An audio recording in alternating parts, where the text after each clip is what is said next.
I've hit #1 on leaderboards before and have hit legendary in the first day of rank reset many seasons in a row. And I'm going to share with you the best tips to reach legendary in the fastest time possible in this video. So stay tuned to the end so you don't miss a single tip. Let's get into it. Now, before you get into playing ranked, do some warm-up games, whether it's in public matches or the training room, so you can kick in your muscle memory and are firing smooth, clean, accurate shots. I also suggest you play in the morning or afternoon for less sweaty lobbies, because I know myself firsthand, the sweats do come out in the evening and nighttime. You want to get as much kills as is necessary, but otherwise play full objective so you can minimize your skill-based matchmaking and not get paired against the world's best players. Next, you want to complete today's first win. This gives you extra points when you select the game mode of the first win, and after that, I want you to select all the game modes that you can, because you do get an extra multi-select bonus whenever you are playing ranked. I want you to also use hardline so you can get more points. This is going to give you MVP, and with that,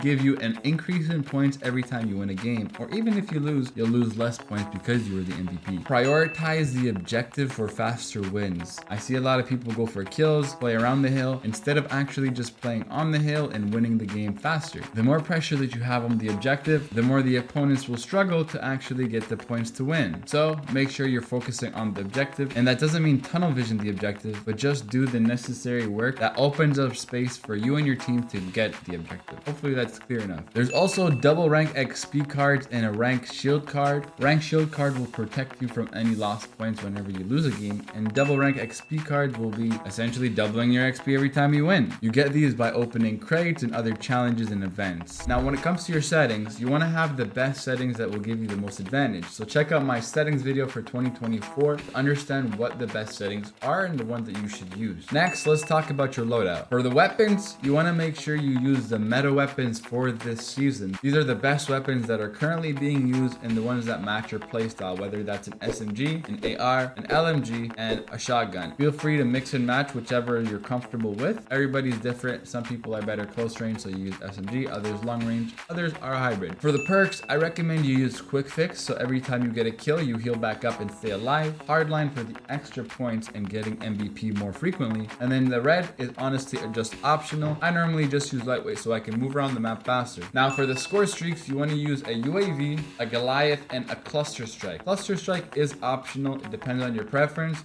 But that's personally what I like because it helps me take the enemies away from the OBJ, or at least delay them. Goliath for obvious reasons, because you can get on it and then soak up those OBJ points. And then UAV to help you and your teammates know where the enemies are, so you win more gunfights by predicting their positioning and ultimately staying one step ahead of them. Your operator, this is also optional, but I found the most broken one to use is the ballistic shield, because you can block the OBJ, defend it, and break it so easily with this operator. It honestly should not even be in the game, but it is, so I would use it. Some additional tips for you is to team up with your sweaty teammates or friends who are good at the game. If you can, get some communication going on Discord or in game so you can coordinate with your teammates and ultimately further the objective. A backup option, if you don't have people to play with, is to go into streams who are sweaty. You can ask them to team up. Just be careful not to overdo this, otherwise it may come up annoying to the streamer, or you can even ask people in the chat of that streamer. Now lastly, when it comes to game sense, when you're actually in a game, whether it's hardpoint, SMD, and control, I will serve you with some quick dish tips. For hardpoint, you want to make sure you're rotating early, around 25-30 seconds, depending on the hill. Next, you want to make sure you prioritize getting the good spawns, and the good spawns are the ones that spawn you closer to the current hill. Next, you want to make sure you're playing on the hill, not just around it, and throw your utilities to help maximize your damage on the opponents to help you soak up the most OBJ. For search and destroy, the best tip is honestly to play close with your teammates. Try not to solo challenge everything. Play more together and tight so that you can get each other's trades. For control,